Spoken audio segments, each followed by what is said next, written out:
Weekend nights, the city roars. Tune in loud, turn up some more. Cincinnati show, it's time to play. Sports with strawberry ice today. 5:30 sharp, don't be late. CTV, the sports awaits. Strawberry icy's on the mic, energy, it's good delight. Every touchdown, every goal. Feel the pulse, it's in your soul. Cincinnati heartbeats strong. Strawberry ice will lead the throng. Every touchdown, every goal. Feel the pulse, it's in your soul. Cincinnati heartbeats strong. Strawberry ice will lead the throng. Feel the crowd, it's electric now. Shouting loud, they all know how. CTV got what we crave. Sports with ice, it's waves and waves. Tigers strike and Bengals roar. Every game we want some more. Tune it in and feel the thrill. Strawberry ice, he's giving chills. 5:30 sharp, don't be late. CTV, the sports awaits. Strawberry ice, he's on the mic, energy, it's pure delight.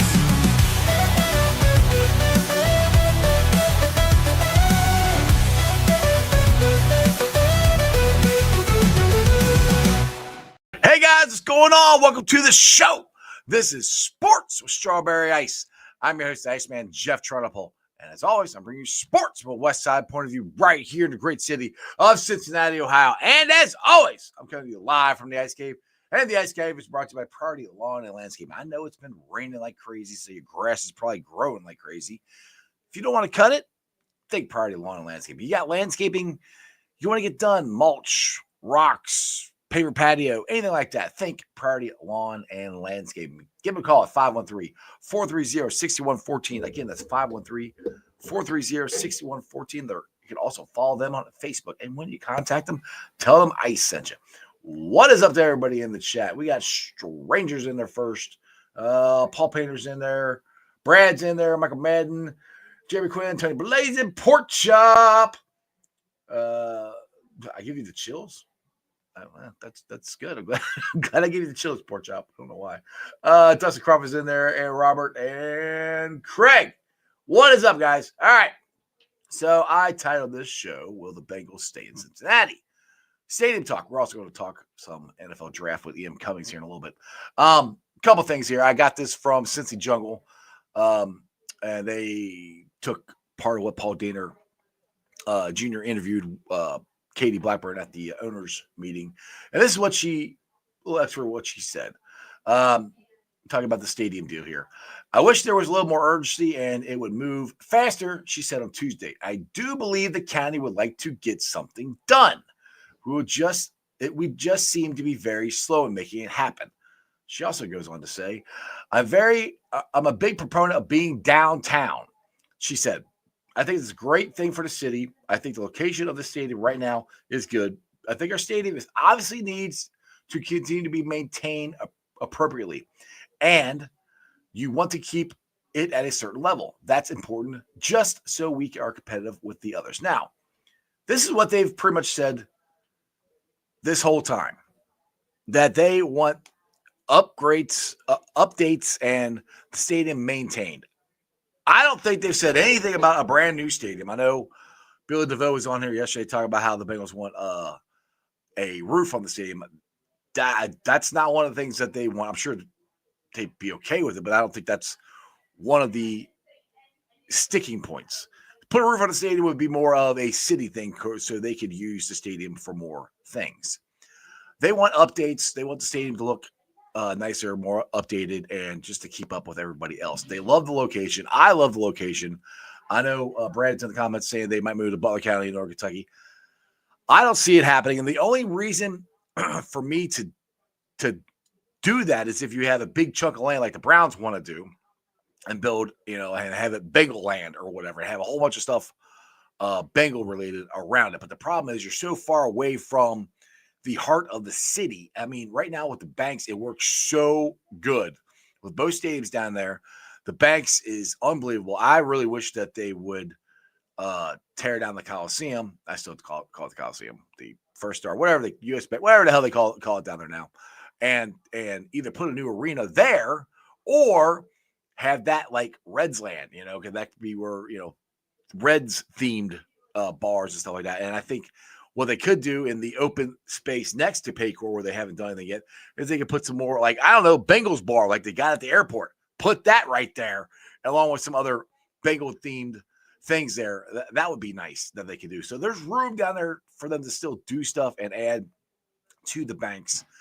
I'm not worried just yet. It's just like every negotiation the Bengals ever have. It never goes fast. It never is easy. I mean, look at Jamar and T. Look at what's going on with Trey. I still believe we're going to sign Trey. He's come out and said that he and his wife do not have to be the highest paid player at his position. I understand his frustration. He wants to get it done, preferably before OTAs and the 2025 season really, kicks off. He doesn't want this rolling into training camp. I don't think the Bengals want this to roll into training camp. Again, I think it's going to happen. I don't know when. I'm hoping before training camp. I want to be positive, and I'm pretty positive it's going to happen before then. But we'll see. If you listen to what Katie said in any of her negotiations she talked about with Trey or the city, it's slow. It's always slow. Like Trey said, it's kind of hit or miss when they talk. And for some reason, that's just the way the Bengals negotiate. She could say it's the city. She could say it's the agent. But I don't know. That's the way they always negotiate. Slow. It never happens as fast as we want. But that's my thoughts on the stadium. Let's get to the draft here of one of my great guests. He's an expert on the draft. He is none other than Ian Cummings. What's going on, Ian? Nothing much. We got to get a new headshot for this show, man. That one's like super old, and that's on me. I got to submit a new one, but it's like from like 2018, 2019, I think. I just took a selfie with a collared shirt on at some point. So I'm great. I'm great. It's great to be back. I've watched an unhealthy amount of tape this week, rounding up my top 10s. I'm kidding. There's no unhealthy amount of tape. Right? But yeah, it's been fun. We're right in the thick of it, less than a month ago, and I'm back talking with you again. Bengals draft. The Bengals a pretty important draft for them. A lot hanging in the balance. So fun to be talking here. Now, unfortunately, I don't know what, my eyes don't want to work today, so I'll be 50 this month. I gotta wear my glasses, so I apologize for the glasses. But I want to get to this $10 super chat here before we get into this from Fuzzy Balls. So the Bengals, if the Bengals trade for a second round pick, then package that with our first and second to the Titans for the number 1 overall, then draft Travis Hunter. That would have a bigger impact than Trey. That would be a lot. That's bold. Yeah. That's bold. That's a bold prediction. I'm not against it.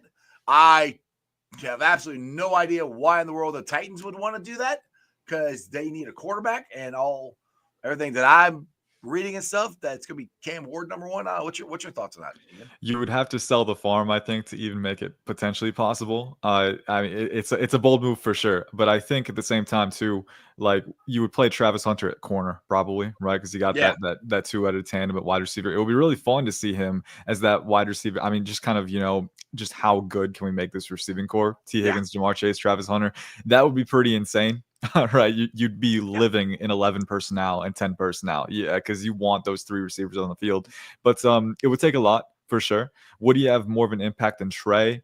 I would say, like, his impact at corner would be phenomenal. I think he can play man, he can play zone, the route instincts and the playmaking in zone in particular, really strong for him. But I also think Trey is kind of underpinning your edge room right now, and behind him you don't have a ton of things. If you lose him, you have pretty much nothing, right? I don't want to say that because they did re-sign Joseph Asai. Miles Murphy does have some untapped potential, but right now it's not looking super optimistic. So you have to be realistic with the situation you're in right now, and it's Trey and a lot of uncertainty. Right? Yeah, that's and for me, I'm okay with a secondary in the cornerback room.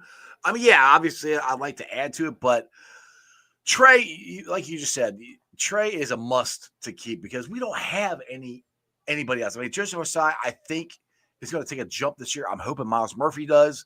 That's where they're going to have to hit the draft big time. And I think it's going to be on the defensive line, but also linebacker. And that's the thing is if we trade Pratt, which is what he wants, then which I don't know what we're going to get for Pratt, if anything. I think he's eventually going to get cut, but I think they might be waiting until the draft to see what they get.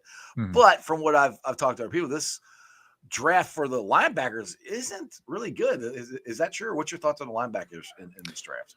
I think it's decent for sure. I still have to get down to, I've got a couple more positions to hit tomorrow and round out my top 10s, and linebacker is one of those positions. I do think there are a few players in the day 2 range who, if you're looking for a Jermaine Pratt replacement, like Demetrius Knight Jr. from South Carolina, is a guy that I think profiles really well in that kind of role.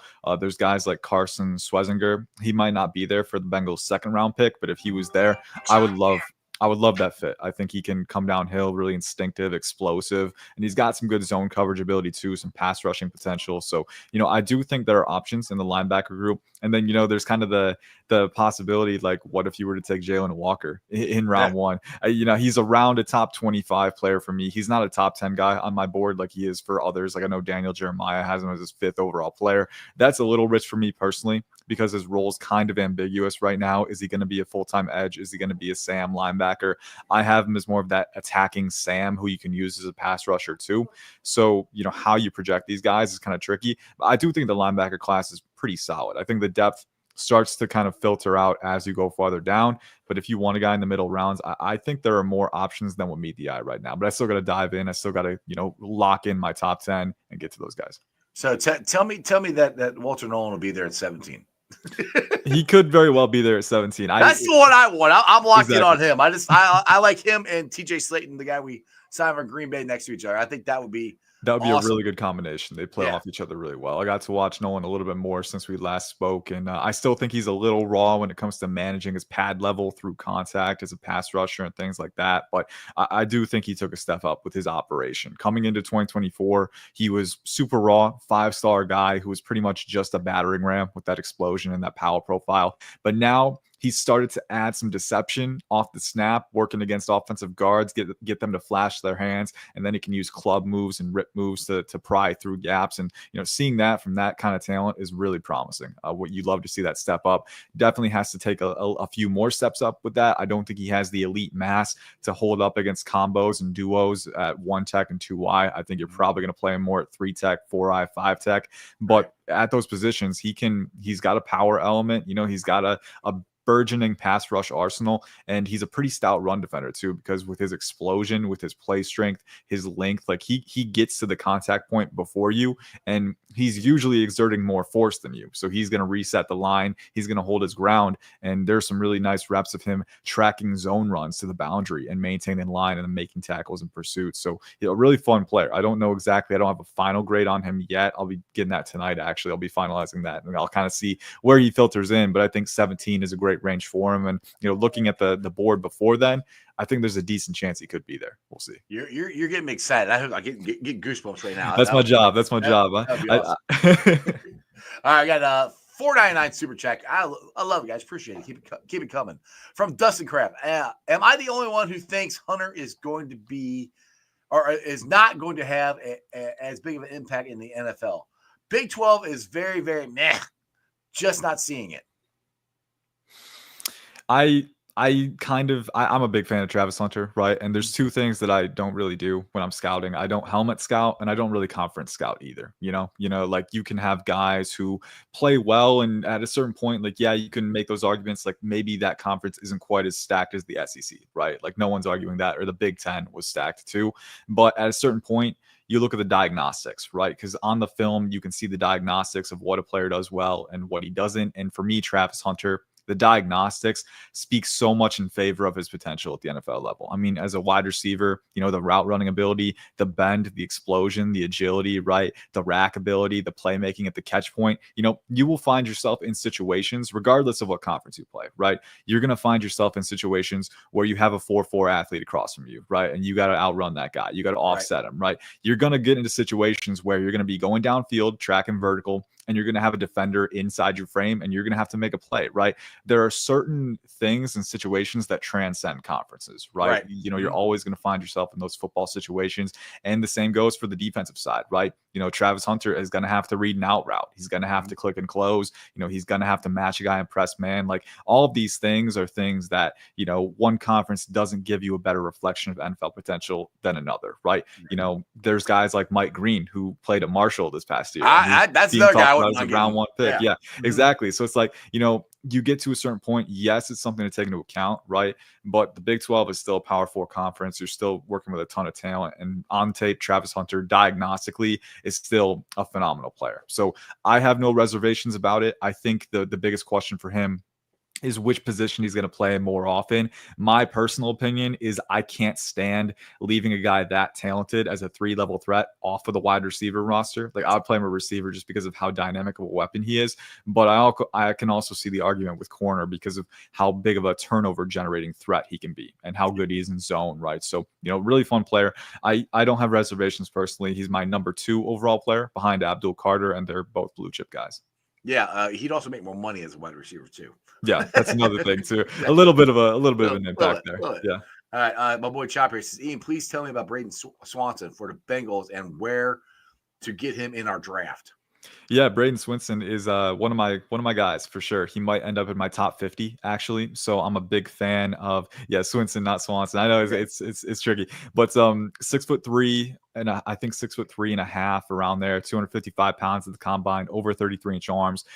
He's a guy who I think is really getting slept on because he first came onto my radar when he was at Oregon, and he was kind of a rotational rusher there. He never really broke out, but then he transferred to LSU, and then he gets 8.5 sacks, 14 tackles for loss, and you see the production, and then you look at the film. And then there's a lot of translatable things on the film. He's explosive. I think he's one of the better first steps in the class, but then he's got that long strider acceleration where he can get to the apex really quickly. He's got great bend capacity at the apex, really good hand strength and speed to power that comes with that length that he has. And then he's pretty stout in run defense too. I think he can use his point of attack power to reset the contact point, hold the line and prevent tackles from driving him out. I think there's room to improve that a little bit more, right? I think the hand usage can be a little bit more consistent. He can continue to refine that hand usage arsenal. But if you're looking for a guy, like let's say you pass on edge in round 1, because we know with Shamar Stewart, with Michael Williams, with James Pierce, with a lot of other guys, there are either red flags or really big. A lot of them like, especially at 17, where we're going to draft. A lot of them are like that.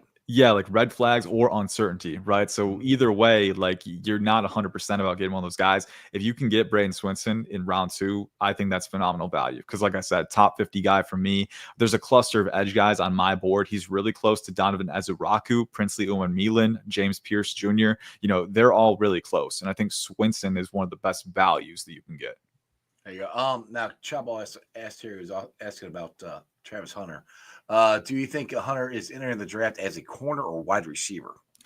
I don't know, man. He hasn't made a declaration as to what he's going to play. I think it's going to be up to the team that picks him, because he can play either position at a high level. The prevailing consensus opinion seems to be skewed toward corner a little more than wide receiver, right? Which is kind of interesting to me. I maybe the argument is that you can play him full time as a corner and still get him on the field and sub package looks as wide receiver, right? You can scheme some touches for him, but at the same time, I mean, he can get paid more as a receiver. That could be in his mind. For me, it's just that's the thing for me. But it's more money in wide receiver than cornerback. Yeah, exactly. For me, it's just like, he's such a talented player, man. He's such a talented weapon with the ball in his hands. And my philosophy has always been, you pass the ball to get a lead, and then you run the ball to keep a lead. And, you have to be able to score points to win. Like defense plays a big part in winning championships, but the saying defense wins championships unequivocally, it's a symbiotic relationship. You got to have a good offense. You got to have a good defense,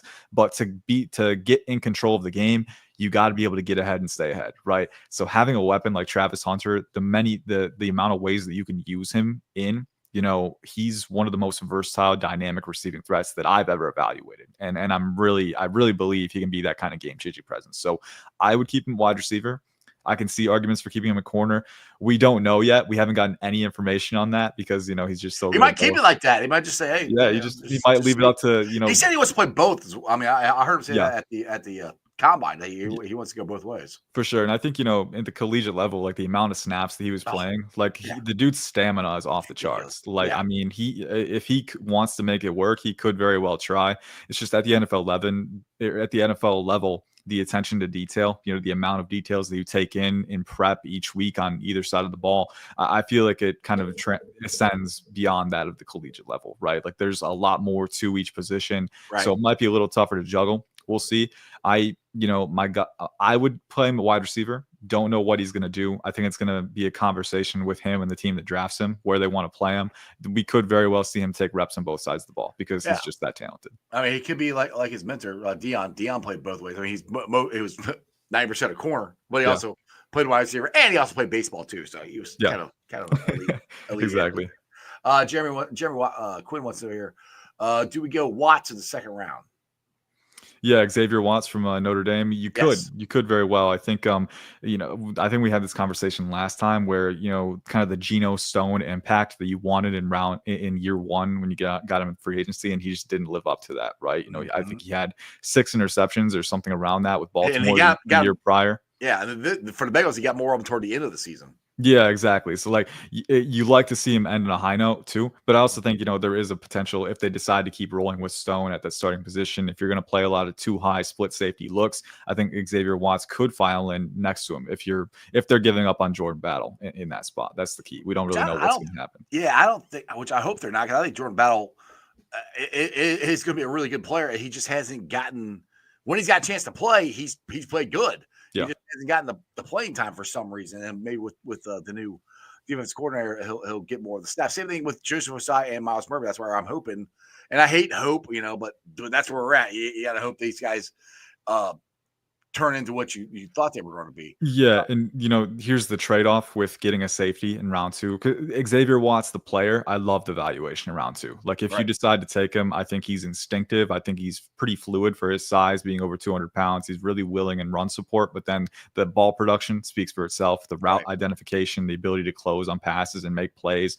He can be a really complete two-phase player for you, right? So in terms of the player valuation, I have no qualms with that. For me, the argument against it is if you're the Bengals, right? And we know you have a massive need on the interior defensive line still, right? Mm-hmm. TJ Slayton is a good nose tackle, but need a lot outside of him. Trey Hendrickson, even if he comes back, I'd still like a stronger presence, opposite him on the edge. So if you take a safety in round 2, you're punting on one of those defensive line positions, right? And ideally, you build up through the trenches. That's kind of how the philosophy, right? And for me, it goes back to the symbiotic relationship kind of with offense defense, but then on the defensive side too, pass rush and pass coverage exist in that symbiotic relationship too. You have to be able to rush the quarterback to, reduce the time that he has to throw and step up, right? Make him uncomfortable. And that makes the job easier on your corners and safeties and things like that. So, I think neglecting that defensive line, if they do that, they could risk throwing that balance out of sync again, right? So it's tricky. It's tricky. I wouldn't argue if you took Watts because he's a very talented player, but we also have an extremely deep defensive line class at edge and defensive tackle. So yeah, I'd want to dip into that as much as I can. Yeah, and that's what the Bengals need. I mean, I totally could see them taking Watts because of the relationship that Al Golden has with him. But we need so much stuff on the defense line, and Dan Jeremiah, one of my friends, Anthony Kazinza, interviewed him or was on a conference call with him, said that in his opinion, there's 24 defensive starters in this draft. Yeah. So, I mean, you could take Watts and take a chance on trying to get another one in the third round. But for me, the thing is, too, is we also need – I've been banging the table for this since the end of the season. We need a guard. Yeah. I was hoping we would draft – I know we did sign one. I was hoping we'd sign another one.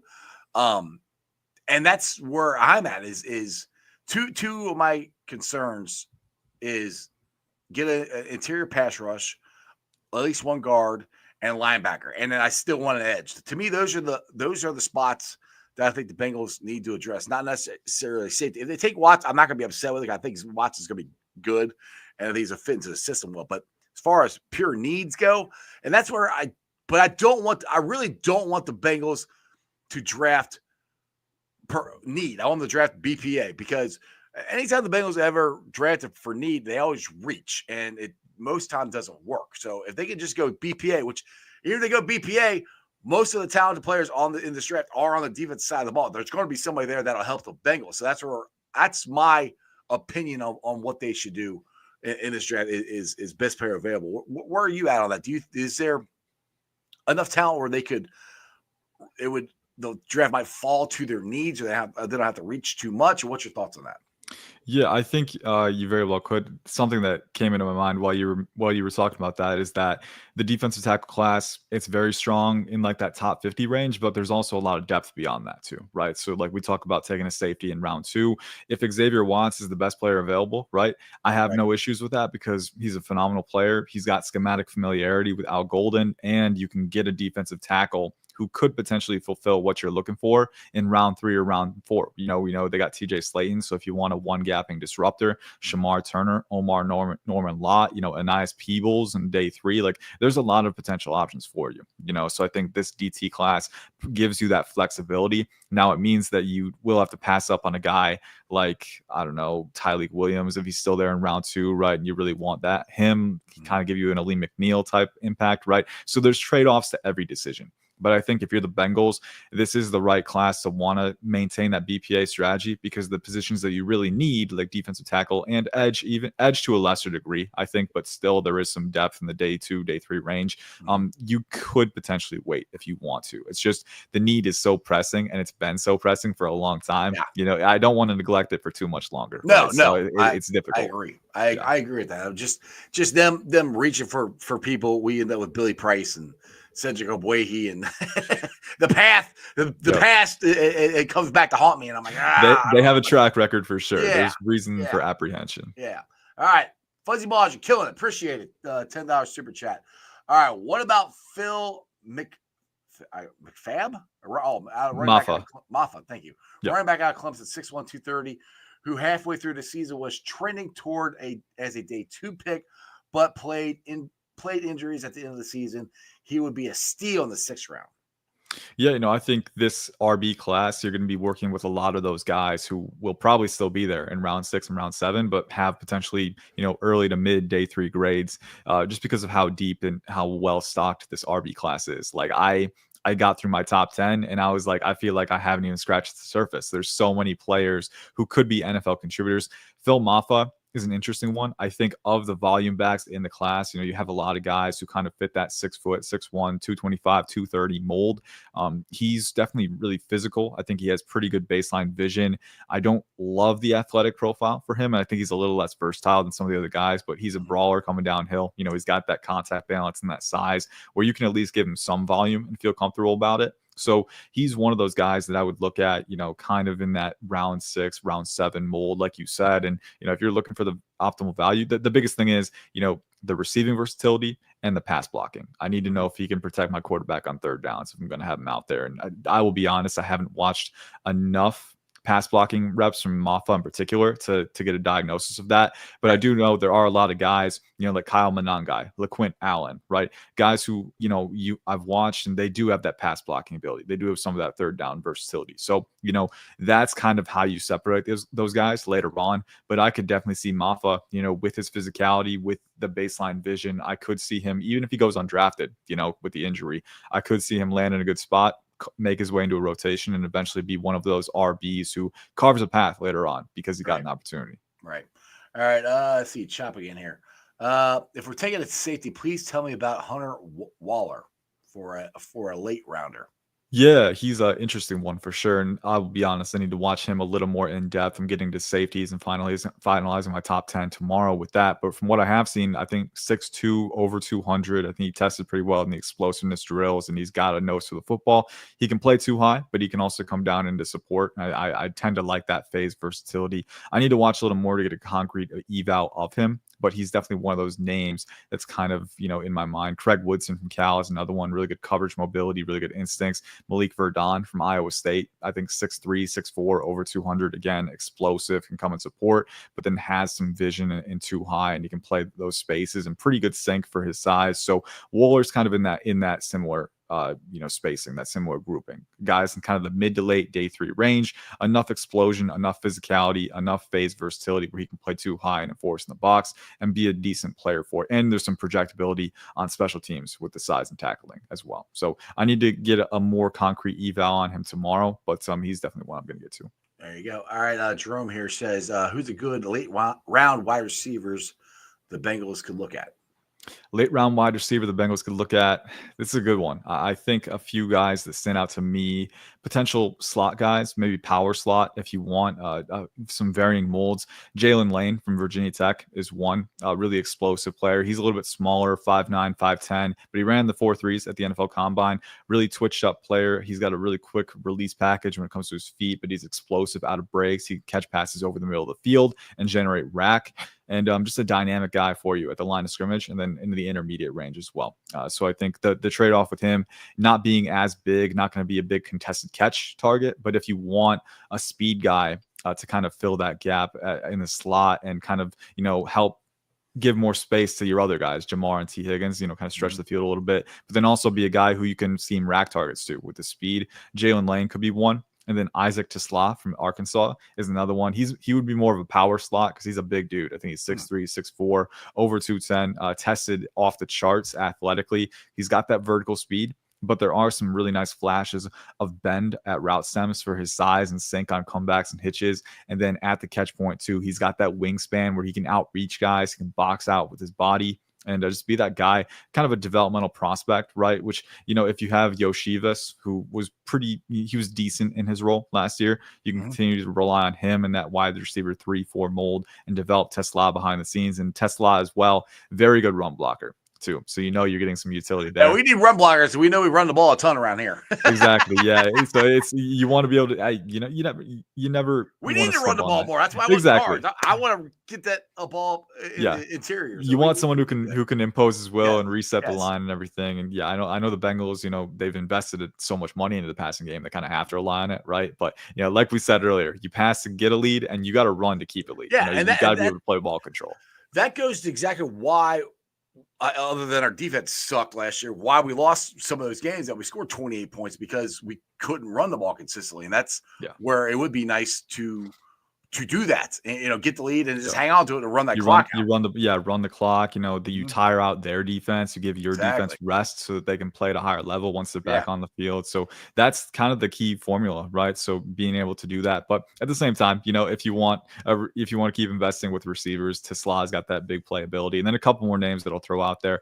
Dante Thornton from Tennessee, kind of a similar mold. He ran that 4.3, 6'5", 200, another vertical threat for you who can track the ball down the field, but kind of like Tesla. I really like some of the flashes that I saw with footwork efficiency on those in-breaking routes where he's really channeling full bursts out of those transitions, and then he can take rack passes to the house with that long strider speed. So he's a fun one. And then Nick Nash from San Jose State, just really, really productive player, over 100 catches, I think over 1,400 receiving yards last year, 6'2", over 200, former QB. So he's got that route intelligence kind of inbuilt from his experience at that position, but then a really good athlete who's kind of still developing and as productive as he is. It's kind of an exciting thing to think about. So a few guys to keep an eye on day 3.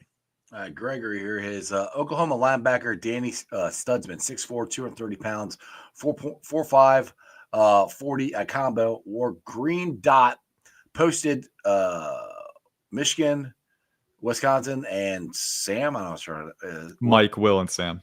Mike Will, thank you. Yeah.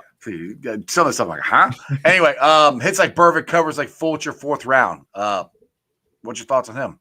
Yeah, he's definitely, we talked about linebackers earlier and some of those guys who can fill out that middle round range and be potential gems for the Bengals. Danny Stutzman is another that I would bring up. So that's a great call. 6'4", 238, like I said, but ran a 4.5, and that range shows up on tape. I mean, that was one of the first things that I noticed when I was, I think I first watched him for draft purposes like 2 cycles ago, because he's been around for a while. He's been productive for a while, and he covers ground really, really quickly. I mean, he'll be on the weak side, going to the strong side, and he'll be able to respond on the boundary and make tackles. Like, he's very rangy, very physical, coming downhill and support. Not the best coverage player. Like, if I were going in the middle rounds looking for a coverage linebacker, Smail Mondin from Georgia would be more my pick. But Stutzman is one of those guys who, especially, Jermaine Pratt, has the size, the physicality coming downhill. If you're looking to replace that, I think Danny Stutzman is a guy that can definitely kind of do what you want there.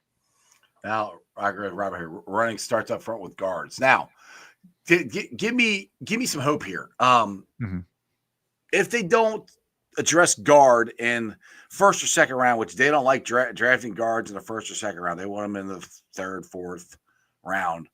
Is there guards in the third or fourth round that aren't good? I'm not going to say plug and play. I think we would be shocked if we get a guard at third or fourth round as plug and play, but somebody who could maybe eventually be our starters in that round there. Yeah, I think a couple that are coming to mind right away, and there's a lot of like tackle guard converts in this class. Like, I think about the day 2 group where you have Ariante Ursary, Marcus Mbo, right? Wyatt Millum. Like, I think one of those guys could fall. And if they do, then you got to swipe them up. So I do think there's enough depth in that tackle to guard pipeline where you could maybe get one. But a couple names that immediately come to mind for me when I'm thinking like middle round, maybe early day 3, maybe they'll sneak into round 3. You never know.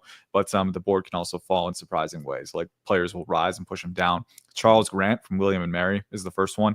Now, he played left tackle his entire career at William and Mary, so there's going to be some projection moving inside. But 6'5", 311 pounds, almost 35-inch arms. He is extremely athletic, extremely powerful. And he's got pretty good composed footwork, a little slow with his feet. There are times when I'd like him to be a little quicker with his adjustments.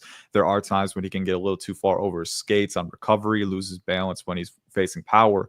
But he's as athletic as they come. I mean, if you need him to get a backside reach block, he'll explode off the snap. He'll get around the 3-tech, and he'll seal him off with that hip flexibility. So I really like Charles Grant. I think he has starting upside, but then also has some pretty bright flashes of hand usage already. So a guy that, you're going to have to move him inside. He's going to have to acclimate to NFL competition, but he's got a ton of really high upside traits, and I'd bank on that upside for sure. So Jackson, there's a chance. I am saying there's a chance, yeah, for sure. And another one too, Jackson Slater from Sacramento State. I'm going with a couple small school guys for this one, but small school guys will scare us. I'll just tell you that right now. Because I know. I already know Bengals fans like, I don't know about that. I'm fully aware of that. But hey, listen, it's a correlation, not a causation, right? That's kind of how I like to put it. Every prospect is different, and Jackson Slater is a unique one because he could project well at center. If Ted Karras regresses down the line and you want to slide him over, I think Jackson Slater around 6'3", 310, 315, he can do that for you. He's got the well-leveraged frame. He's got really a low center of gravity, super dense and compact, but heavy hands too.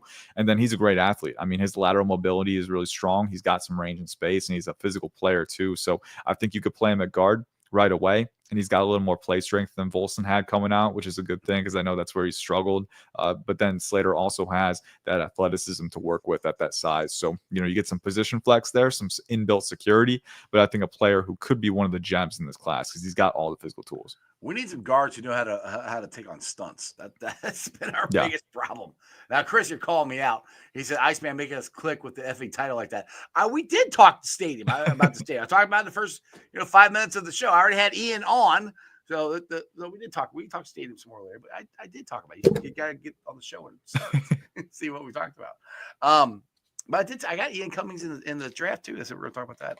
All right. So you touched on running backs a little bit, and I do think that the Bengals could draft one, but like I said, I think it's gonna be later rounds. Yeah. I'm talking like maybe six, like last pick, 6th round, maybe 5th round. So would there be any running backs? I mean, I would love to get Scatterbo. I've said that a million times. I don't think they're drafting him, but is there running backs in like 5th, 6th round that could be impact guys for us on this team? Yeah, there could be. I mean, we mentioned Maffa earlier. He's an option as well. I think guys like Kyle Monangai, Rutgers, is one that I continue to think about for the Bengals just because, when they invested with Zach Moss is kind of a guy who wasn't an elite athlete, right? He wasn't an elite size guy, but he was a player who was physical, who was instinctive, and he's pretty scrappy, and that allowed him to carve out a career as an RB2. I think Kyle Monangai from Rutgers is kind of the best fit for that, because he is that guy who's 5'8", 5'9", 210, 215 probably at his max. Not an elite athlete by any stretch, but really energized player, physical player. He'll run with a ton of tenacity coming downhill. He's got pretty good foot speed in short spaces where he can offset and create space for himself. And then he's a great pass blocker. I mean, as combative as they come, he's got the natural leverage with his frame, but then he'll meet you in the hole and he'll make sure that you don't get to the QB if you're a blitzer. So I think, like I said earlier, two things that I look for on day 3 is like, I would love for you to take volume, but if you're a great pass blocker, if you've got that third down versatility, that's something that's going to help you get a role and have maintain security in the rotation. I think Kyle Monangai definitely fits the bill there. Syracuse's LaQuint Allen is another one. He's a much different stylistic runner. He's pretty leggy. He's around 6 foot, around 204, but he's a former wide receiver, so he's kind of long and gangly, but he's got pretty good cutting agility, not the best vision and creative instincts. He's kind of, a linear runner. He's not gonna, shake you out of your shoes too much, but his route tree is incredible. He's legitimately a wide receiver at the running back position, and then he's a really good pass blocker too. He'll meet guys at the contact point. He will acquire leverage with his base, and then he's got the length to extend beyond his frame and lock guys out as well. So some guys that stand out there. And there was one more that I was thinking of. If Ollie Gordon falls, I know from Oklahoma State, he was a guy who was an early round prospect for a lot of people entering the cycle, had a really down year relative to his Doak Walker campaign in 2023, but I'm still a believer in the upside with him. And if he does fall to a certain point on day 3, being 6'1", almost 220, a long strider who's flashed some really, really appealing creative ability and flexibility at his size, and then has that pass blocking ability too. Like, he can protect the QB as well. He's got the size to do it. He's really physical, really proactive in that phase. So he's another one where if he gets to a certain point, I would scoop him up and get him in that rotation. So pass blocking, reliability, third down versatility, and if you can get some volume upside with them, even better. But those names are the first ones that come to mind. Now, as we're Bearcat fans here, we're curious about Brad here says, Ian, where do you see Corey Kiner getting drafted in this draft? I need to watch Corey Kiner. He's one that I haven't quite gotten to in this RB class yet, so I do apologize. But from what I've seen, I like a lot of what he has to offer. He seems like he's not the biggest guy, but he's got some agility to him, some creative ability. So I got to watch him a little more to get an in-depth opinion. The RB class is just so deep and so well stocked that I'm sure I'll get to 30 guys and I still won't be enough. So it's gonna be a lot for sure. But Corey Kiner is another one that I've definitely seen a little bit of. I've seen his name thrown around, and I'll hit you back once I get. That sounds good. That sounds good.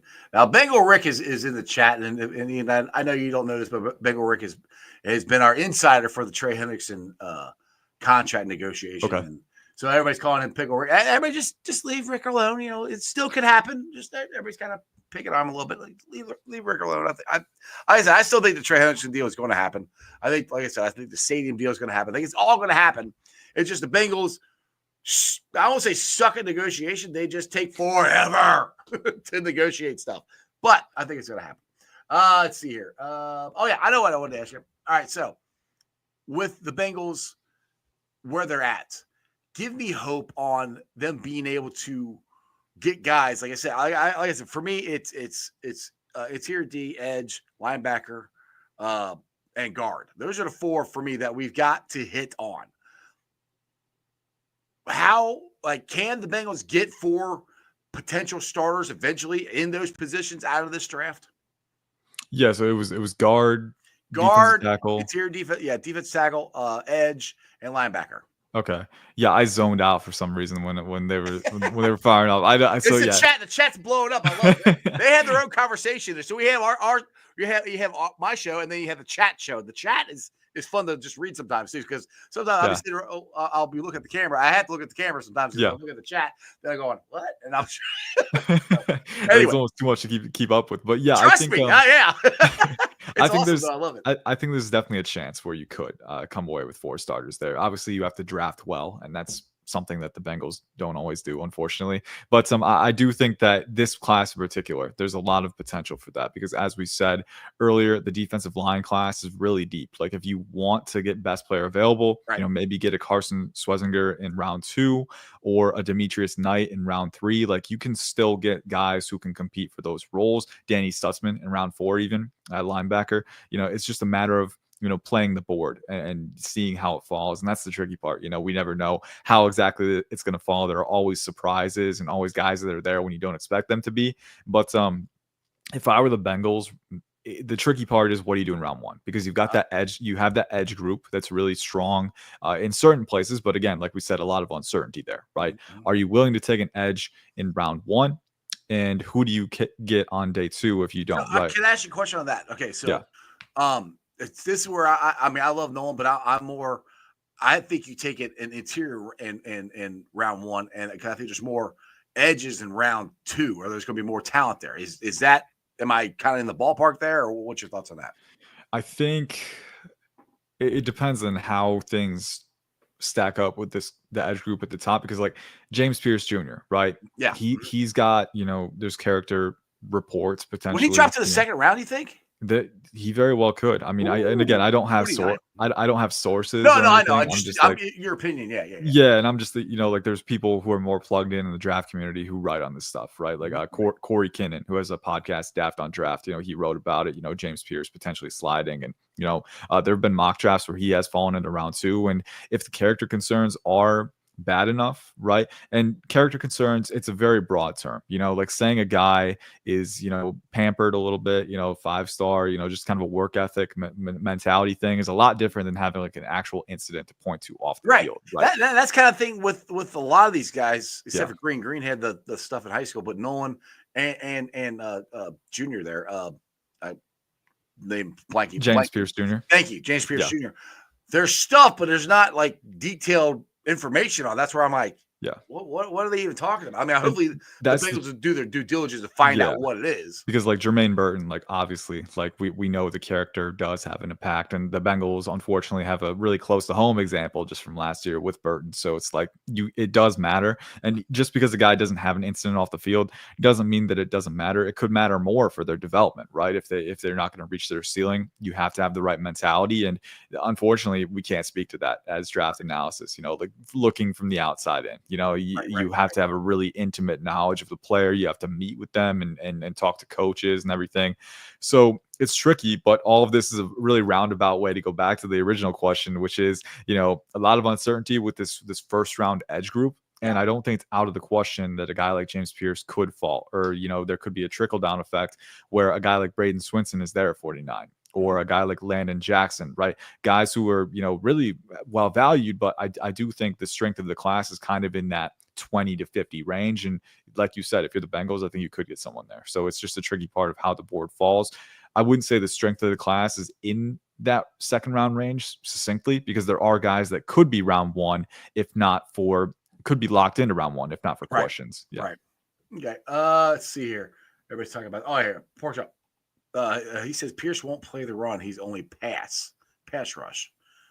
Is that true? He's not good run defense. I think it's it's true to an extent. I won't say it's completely true, because there are some good plays in pursuit in run defense, and I do think he does have the power profile to slab run defenders and kind of stack a little bit and fully extend to set the edge. But I also think the motor. That's what I said. But he said, pretty sure Pierce issues is he's an idiot and not well liked. He refused to play the run and will only rush to pass. Okay. And like that's what I'm saying. Like I don't think it's an absolute, because there are some reps on tape. Obviously, like nothing is an absolute in the draft cycle. I will say, there are definitely reps where his motor will die out pretty quickly in run defense. And, there are a lot of stretches and games where they'll take him off the field in run defense and just put him back on when they're pass situations. So you got to figure out a way to balance that and get to the root of the issue, and get to the full truth and everything. And like I said, that's something that NFL teams have the resources to do, and we don't, unfortunately. But looking at the tape, I would say that you're probably going to draft, if you are going to draft him, more for his pass rush upside, because even just looking at it from a purely diagnostic standpoint, he's 6'5", under 250, sub 33-inch arms. So Right. he doesn't have great proportional length, and he doesn't have great mass either. And that can affect his place setting the edge as well. So I think he's more of a pursuit player with the when he can work in space, use that explosion, that agility to run guys down, but not going to be just that Iron Man in run defense, unfortunately. Right. And I think you got to figure out how to balance that. All right. Speaking of the draft here, I want to promote this here. So we got 72 people watching. I got a draft party that we're doing at Mountain Lookout Tavern, April 24th. Live podcast starts at 7. We're doing Bengals trivia, which starts at 6. I know that's early, but get there early, get your teams, and we'll be giving away some great prizes. Also have special guest Bengals safety Tyson Anderson, along with David Fulcher. So come join us there. It's got a lot of fun. About 3 weeks out. And by then, Ian's brain will be completely fried because he'll just be dreaming of draft players and all that stuff. No, you're joking, but there have been times where I've dreamed about the draft, and it's like I'll wake up and be like, maybe this is a problem. Maybe we've gone too far. Right. Yeah, exactly. So exactly. I definitely like every year I take a vacation, like at least 4 days after the draft. Yeah, that's mental vacation. Exactly. Yeah. So we're kind of in that role right now. But it's fun. I think it's the best time of year because like the draft process for me, it's kind of a discovery process. Like you turn on the tape for every player, you get something different, So how do you put the pieces together? How does it stack up? Just the process of discovering that is really interesting. And especially with this year's because there's so many different clashing storylines to go along. So I know what I want to ask you. So Shedeur Sanders, to me, he's the most interesting one just in the draft in general. I mean, I would be surprised if he gets past the Giants or the Browns because they need quarterbacks. But I'm kind of hearing some lingering stuff that, he might drop past those guys and maybe the Raiders take him or whatever. To me, he's the most interesting guy just as far as where he's going to get drafted at. And then Jackson Dart's another one where he's starting to come up more. If he gets past the Steelers, I'd be shocked. But where are you at with, I know Cam Ward's most likely number one, but Shedeur Sanders and Jackson Dart, where are they at? And is there any chance that Dart gets drafted higher than at first thought? I think there is a chance, definitely a strong chance that he gets drafted higher than first thought. Would I take him that high? No, he's more of a late day 2 guy for me personally. A lot of upside as a passer. I think there are flashes of anticipation on tape, but they're kind of few and far between for me. I want to see him be more consistent with his progression work. I think, what you're drafting Dart for is the upside, the competitive mentality, because he is a great running threat. He's got great speed and explosion for his size, and he's, he'll run through you. Sometimes to a fault, he needs to learn to preserve himself a little more, but you can't fault him for his toughness, and he's got a really elastic arm. So I like all of the physical qualities. It's just, I think the processing, the translatability coming from Ole Miss, I'm a little concerned about that because on tape, it does show up as a lot of one read and then drop and run type things where, if he faces pressure, how's that going to affect him? So a lot of uncertainty with him, but also, you have seen reports that, maybe a team like the Steelers would be interested in him, right? I'd be shocked if he gets past them. I mean, I hate the Steelers and I hope they don't draft them because I hope they suck for the rest of their existence, but they don't have a freaking quarterback. I mean, they have to try to draft him. I mean, they're kind of worked into a corner, and I mean, that's what kills me when everybody gets mad about the Bengals of not doing this, not doing that.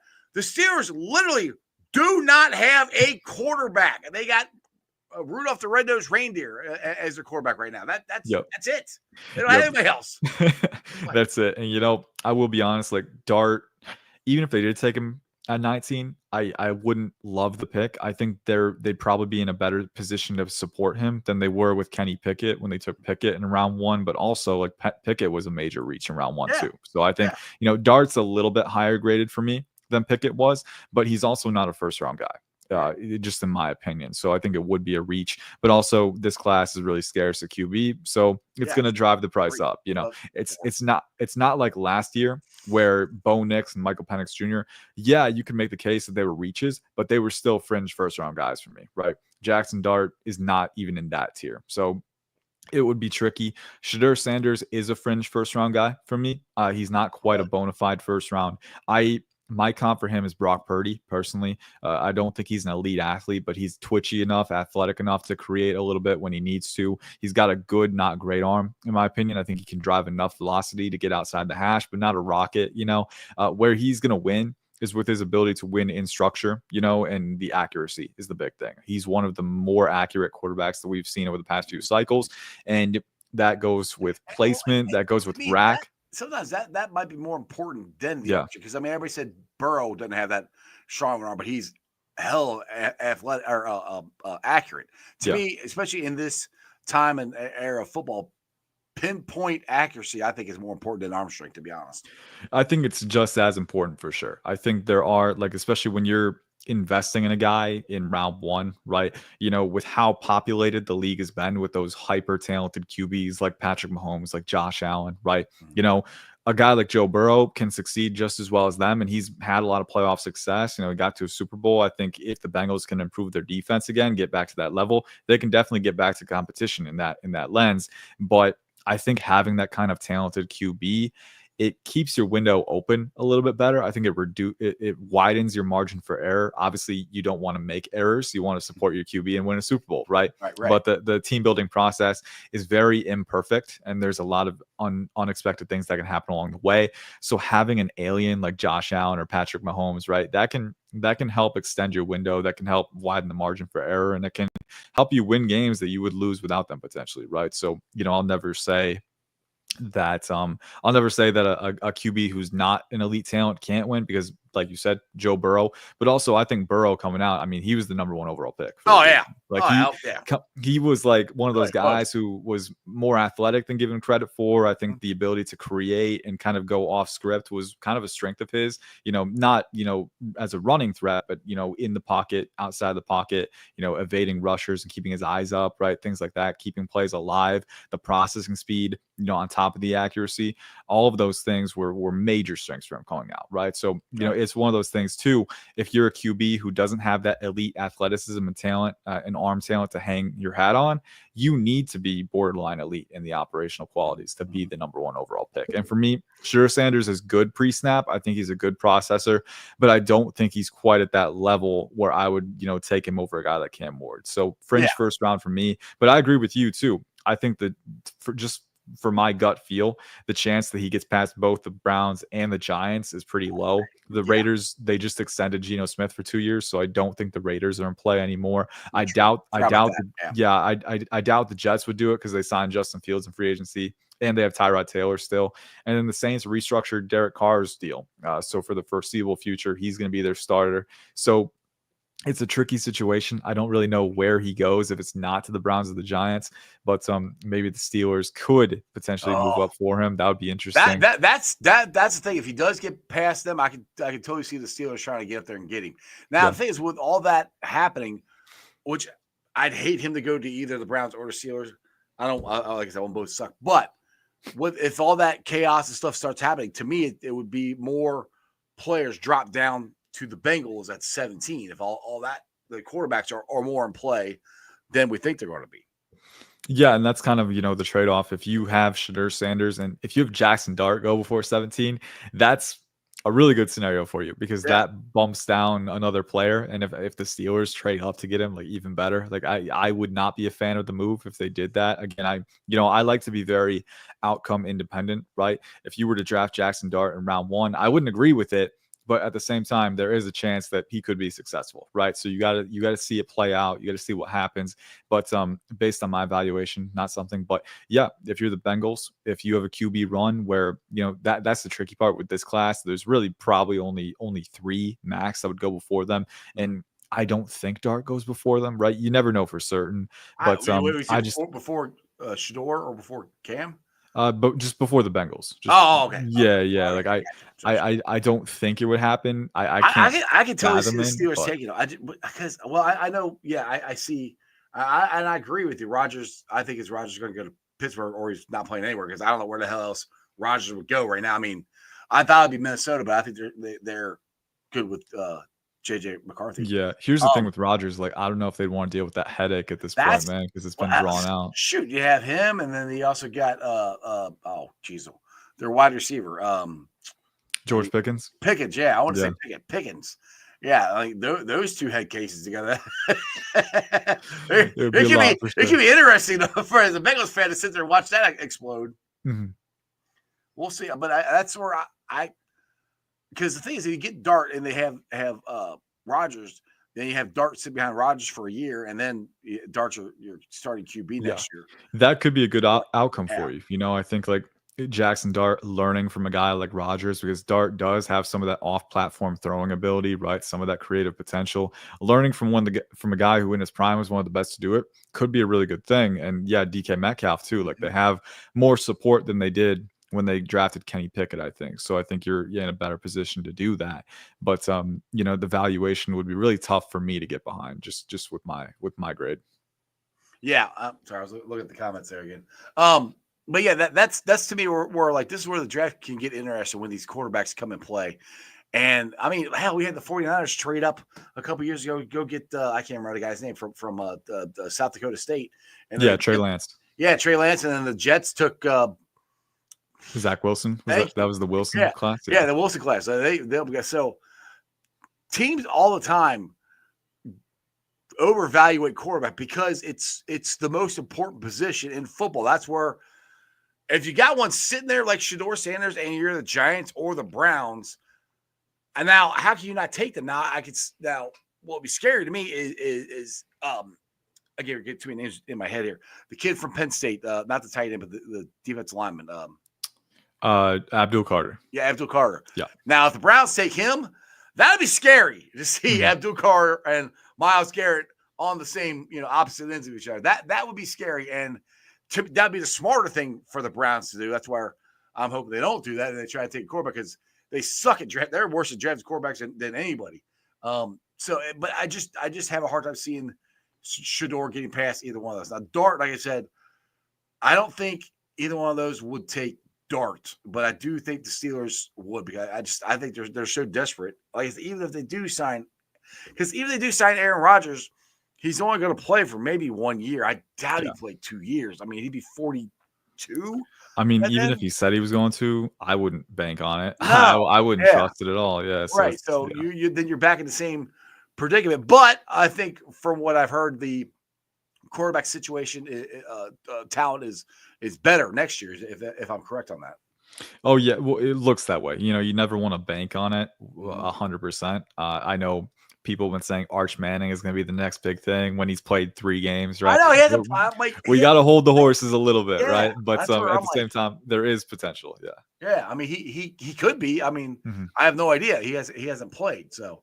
Next year's class, I mean, it's not shocking because we're talking about next year's class, right? A year before. But a lot of young QBs who have potential, but are still kind of coming into their own, and you don't really know how it's going to stack up. Like Arch Manning, obviously, you want to keep tabs on that because he'll be starting for Texas, right? So he will get those reps, and you have seen QBs emerge in 1 year and go to the draft before. It has happened. Kelly Smith did it.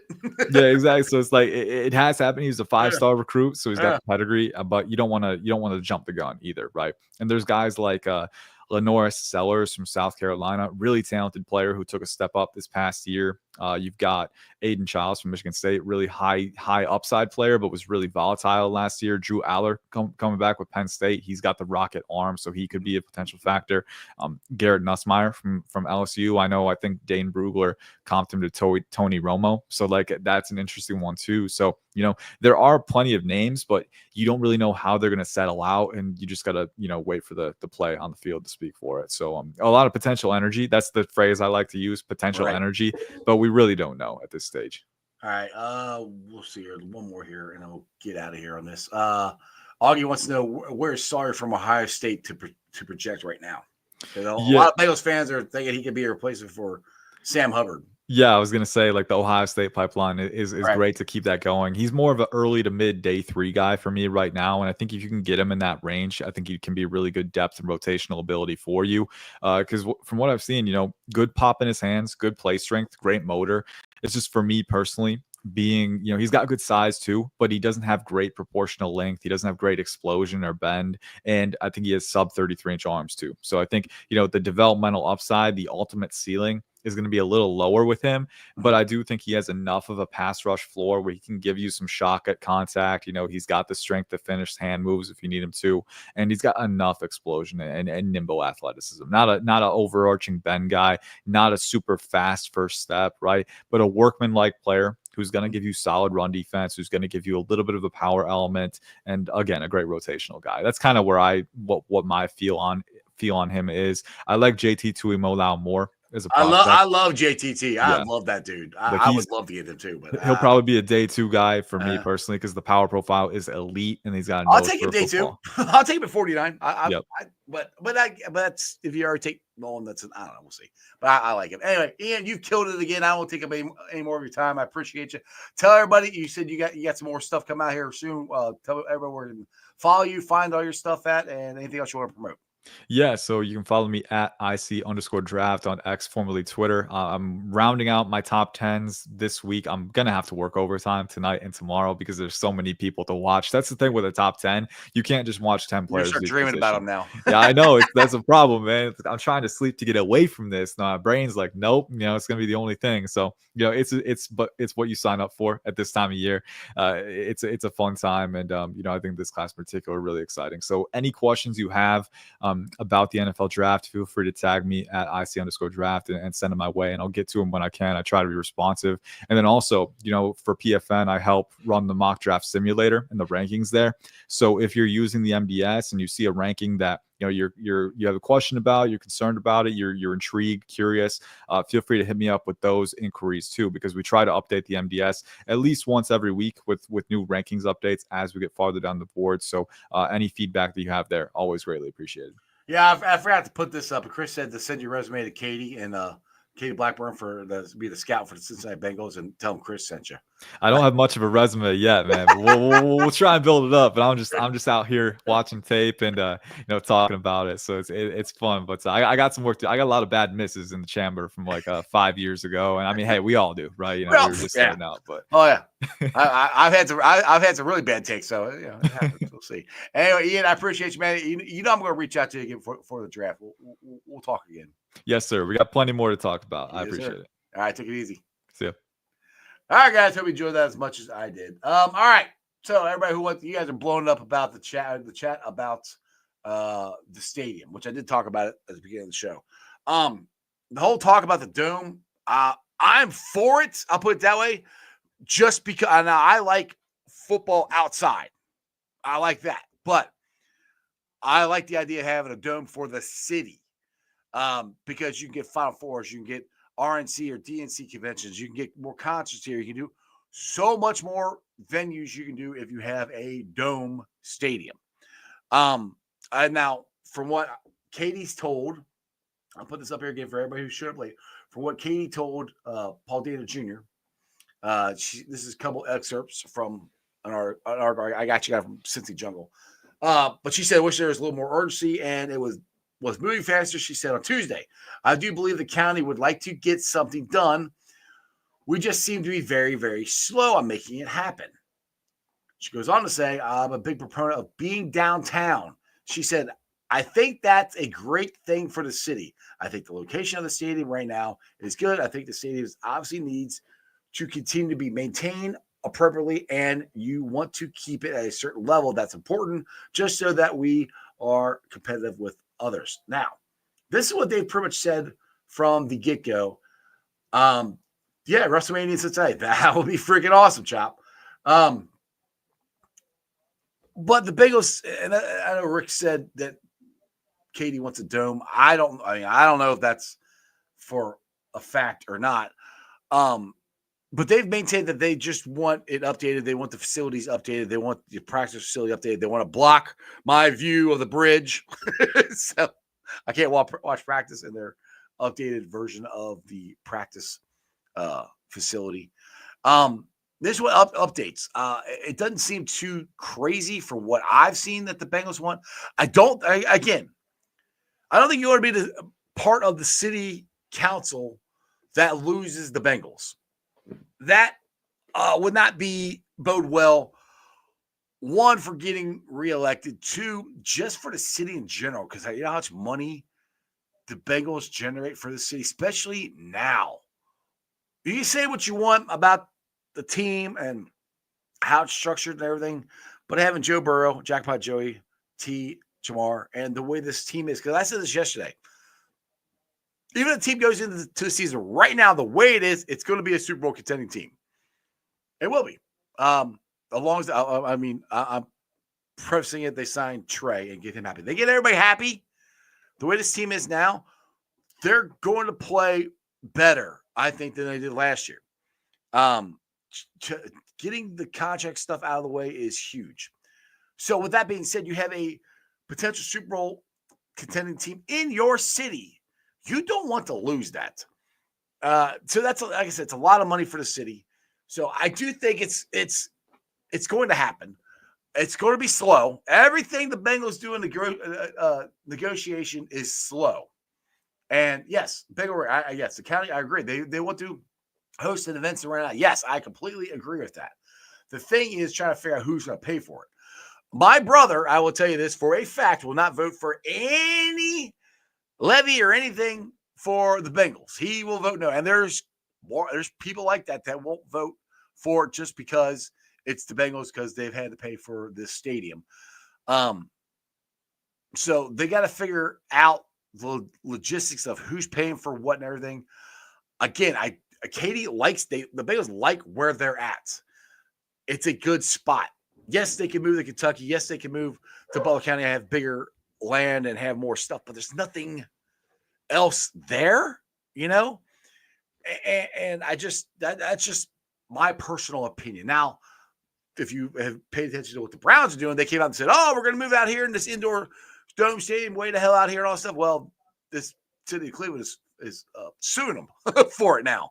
So I don't know if that's actually happening or not, or if it will happen, because then you're going to leave the city with this big empty stadium. That's the thing too. Do you want to be a council member who lets the Bengals leave, and you got this 20-year-old stadium that's empty, and what are you going to do with it? So again, there's so much riding on this. The Bengals aren't going anywhere. I really don't think so. I think the city has invested too much into this team to let them leave now. And I do think the Bengals are willing to negotiate and foot some of this. Just my personal opinion, foot some of the bill, which they've already done some improvements themselves. They just want some help. And we need to, we're able to build this. I know it's not the same size, but we're able to build the FC Cincinnati Stadium, and that didn't cost any taxpayers any money. So they were able to do that. I think they'll be able to figure out how to do the improvements enough for the Bengals and the city to be happy that will get it moving forward. Like I said, the dome would be awesome just because of the events it could bring to the city, because they're already redoing the convention center. They're talking about building an indoor arena, which me personally, I think it'd be perfect if you do it kind of, if they're going to move 75 over and you put a new bridge there, if you put the new arena, somehow squeeze it in there close or connected to the convention center, again, that helps with more events coming to the city. And that's the thing, is what you got to think about this though. In 1996, I got to vote for 96. I wasn't here, but 1996, I didn't care. I was 20. Wow, what was I? 20? No, 96. I was 22. I think. Anyway, how old I was, I didn't care. I just wanted the Bengals to stay. Now, as an almost 50-year-old, I understand the dynamics of how it works with the city and how you want this. You don't want a stadium that's just only good for 8 home games, sometimes 9 now. So I understand the city where they want to put a dome on it, which would be great for the city. I'm okay with it. I wouldn't mind it being a retractable dome, so we could play out in the weather. Which the thing is too, you could do it, and I'm not sure how, because I know LA has what they call it, open air dome, where it's a dome but it's open. So you could kind of maybe do a dome like that. I don't know. I'm just talking out my ass right now of how they could do this. I don't know. But I could see how the city wants a dome. It would be better for them, beneficial for the city. The Bengals just want the updates to the practice facilities and general to the stadium itself. They want more, probably more luxury seats, stuff like that. And I know fans like you and me won't be in the luxury seats, But that's what NFL teams do. That's the way of the NFL. I mean, it's a billion-dollar industry, and you got to try to keep up. So I don't like it. Again, I don't think the Bengals are going anywhere. I think they're gonna stay here. That was my thoughts. If you missed any of the previous stuff I said, you can go back to the beginning of the show. But I've been on already for an hour and 13 minutes, so this has been a very interesting show. Yeah, like I said, chop off the dome. I'd say I wouldn't mind a dome. I because of what it could bring to the city. I mean, we get WrestleMania here. That'd be freaking cool. I want the freaking draft here. That's what I want. I'm hoping once we get the convention center fixed, we can at least get the NFL draft here. That would be awesome. Yeah, exactly. You make it like AT&T. Yeah, because if I'm correct, I think that's an open air too. I think is it this? Or I'm pretty sure. So I don't know that we'll see what happens. Now somebody said, can they build a dome over it in a year? I have no freaking clue. In an off season, I don't know. That would be pretty damn quick because if you look at it this way, Jacksonville, I think they're updating their stadium. They might be getting a dome, but they're using their same stadium. I think they're going somewhere else for at least a year or so. Yeah, you can't open and close it yet. You're right. Yep, AT&T. Yeah. So Bengals might have to go play at Nippert or something like that, or God forbid Ohio State, which would be cool, would be okay, but it'd be a 2-hour drive for me. They might have to go do something like that for a year until they get everything fixed. Excuse me. Oh man. Sorry about that. I got a tickle in my throat. Anyway, it's a big topic of discussion. Again, I think it's going to work out. It's just slow. But thanks for watching. I've been live streaming on ZTV, YouTube, Facebook, X, Twitch. You can follow me on all of those along with Instagram, Threads, and TikTok. Do me a favor, hit the thumbs up, hit the subscription. If you're not watching on YouTube, go to YouTube and subscribe. Give me a thumbs up. Share the show out. I appreciate all that stuff. I'll be pulling a segment later on tonight, put it on the podcast. You can check it out on BeanPod, Apple, iTunes, Spotify, Google, Stitcher Play, pretty much wherever you get your podcast. Make sure you rate, like, and review. I got a great show coming tomorrow. I got a current Bengal and a former Bengal on the show. I got Tyson Anderson, Bengal safety, is going to be on the show, along with future Ring of Honor member Carl Pickens is going to be on, along with Bengals captain. It's going to be a fun Football Friday show. We're going to have a blast talking all things Bengals. Draft. I mean, Tyson and Carl can compare notes on how the Bengals were to how they are now. It's going to be cool. I cannot wait for tomorrow's show. And again, we are going to have the NFL Draft Party April 24th. Bengals trivia starts at 6 o'clock. So get off work, get your ass over to MLTs, get your teams ready. We're going to be giving away prizes there. The podcast starts at 7. And then the draft starts at 8. Tyson Anderson will be joining me along with David Folger and the boys, Joe Farsi, Neil Meyer, Harrison, the comedian or the baseball professor, whatever you want to call him, will be there. If you don't know where MLT's is, it's Mountain Lookout Tavern. It's in Mountain Lookout Square. They're not on Twitter, but they are on Facebook and they are on Instagram. So you can check out all their socials there. And then the next day, I'm going to be going to the Flowing Warehouse for Project Game Day's fundraiser. Draft party fundraiser. It's $30 per ticket. If you want to get a ticket, you can Venmo them at Project Game Day or PayPal, projectgameday@gmail.com. There'll be Bengals collectibles following there. Midwest Best Barbecue, Gold Star Chili, Cincy hats. Jordan Battle's going to be there. It starts at 6, goes to 11. It's going to be an absolute blast. So we got you covered for the draft. Come to mine at MLT's on Thursday, and then Friday go to the Flowing Warehouse. Shout out to the sponsors of the show, Priority Lawn and Landscaping. The grass is growing like crazy. Your landscape probably needs to be mulched or weed eated or something. If you got a paver patio you want to put in, any kind of landscaping stuff you thought about doing or want to do, give Priority Lawn and Landscaping a call at 513-430-6114. That's 513-430-6114. You can also follow them on Facebook. And when you call them, tell them ICE sent you. Also, the show is brought to you by T Properties, quality housing for quality people. Check out the website at www.tpropertiesllc.com for all your rental property management needs and your rental needs. And shout out to Hail Marys. It's your ticket to the game right in the heart of Cheviot. BS TV screen, food specials, beer trucks. It's an awesome, awesome place. Again, it's Hail Marys, your ticket to the game. And if you guys looking for any windows and doors, check out Matty Myers and his son Neil at Meyer Windows and Door and more. I got them in my house. I highly recommend you get them in yours. Check the website out at www.myerscincinnati.com for all your window and door needs. And you will get a free estimate, and you can check out the Jackpot Joey Mobile from Matty Myers himself. All right, guys, been a great show. I appreciate all the comments. You guys have been awesome. Yes, Natty Rod, we need the Reds to win. They're taking on the Brewers. Damn it, we need them to win. Damn the Brew Crew. I love it. They're defeated. They are a defeated team. Let's keep them that way. Let's go and sweep them. Whoop their ass. We need to start hitting. We're going to get pitching. If we can get some freaking runs, we can win some games. We're 2-4. I would love to sweep them. Get well above 500. Let's get into this race. Let's get a lead. Let's go. It's time for the Tito effect to take effect. I cannot wait. And the Bearcats tonight, 7 o'clock on FS1. They're taking on Central Florida. So I'll be flipping back and forth between both of those. Listen, Tyson, Carl tomorrow, draft. I think I got everything. Remember, Houday for life. Throw it up. That's your sports, baby. See ya! Weekday nights, the city roars. Tune in loud, turn up some more. Cincinnati show, it's time to play. Sports with strawberry ice today. 5:30 sharp, don't be late. CTV, the sports awaits.